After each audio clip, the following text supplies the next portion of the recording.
tayo ngayon sa Antorium.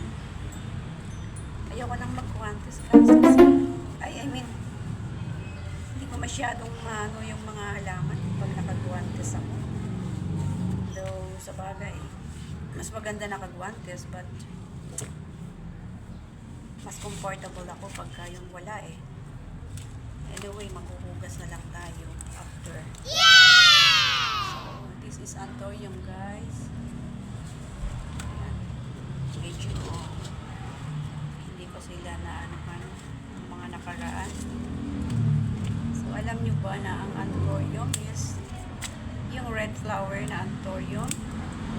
Nagsisimbolize po yan ng love and passion. Kaya naman,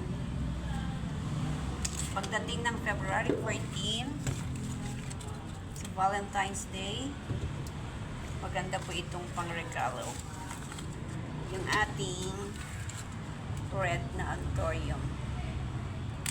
Oh, sorry. Naisama. And, ang pink naman na Antorium, guys, ang alam ko is, ano siya?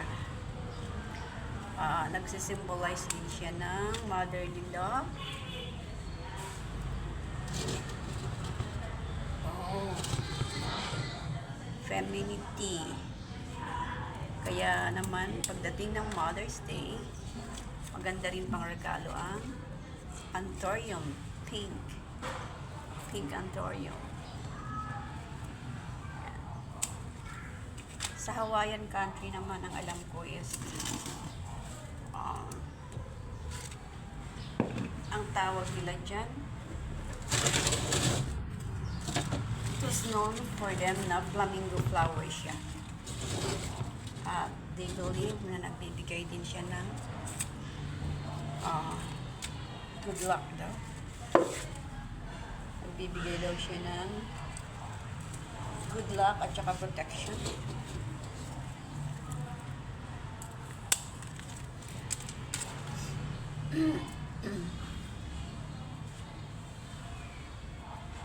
Then guys, ang white flower naman ay nagsisimbolize siya ng innocence and purity. Wow! White. Yeah.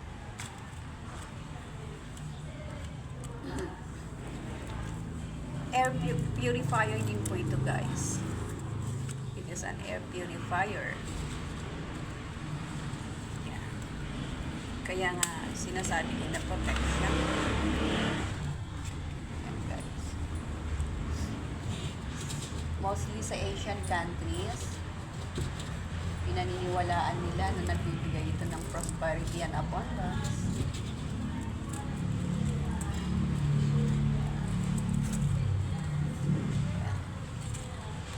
Nakakatanggal din siya ng mga indoor toxins guys, kagaya ng formaldehyde. Formaldehyde which means, ang pagkakaalam ko is an indoor air pollution. Correct me if I'm wrong guys.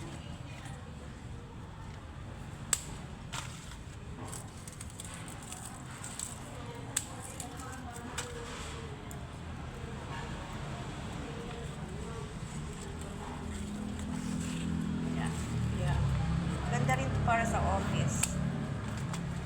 Kaya nga hospitality din siya kasi pwede siya kahit saan ilagay. Pwede sa bahay, pwede siya sa office. Yan, ganun. O diba guys, gumanda na siya. O yan.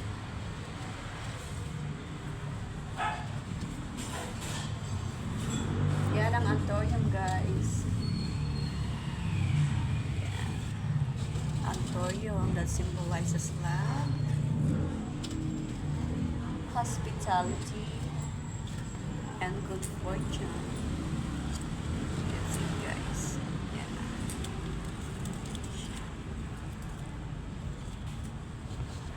Yan ang Antorium.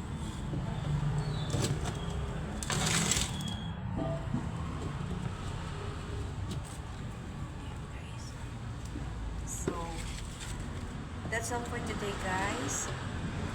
Ayan. Ang mga plants kasi, they really need tender loving care.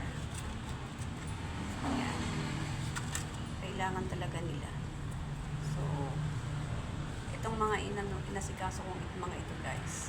Mga ilang araw, ipapakita ko ulit sa inyo kung ano ang kanilang pagbabago, nung hindi ko sila napapansin, at saka ngayon na binigyan ko na sila ng time. So, guys, huwag sana kayong magsawa, sumuporta, at manood ng aming vlogs dito sa Gabriel Kiesel Vlog, and palambing na rin po. Pwede naman po pa-like at subscribe. Yan. Pag nanonood po kayo ng video, please pa-like po. Maraming salamat. Big help po yan. Thank you. God bless.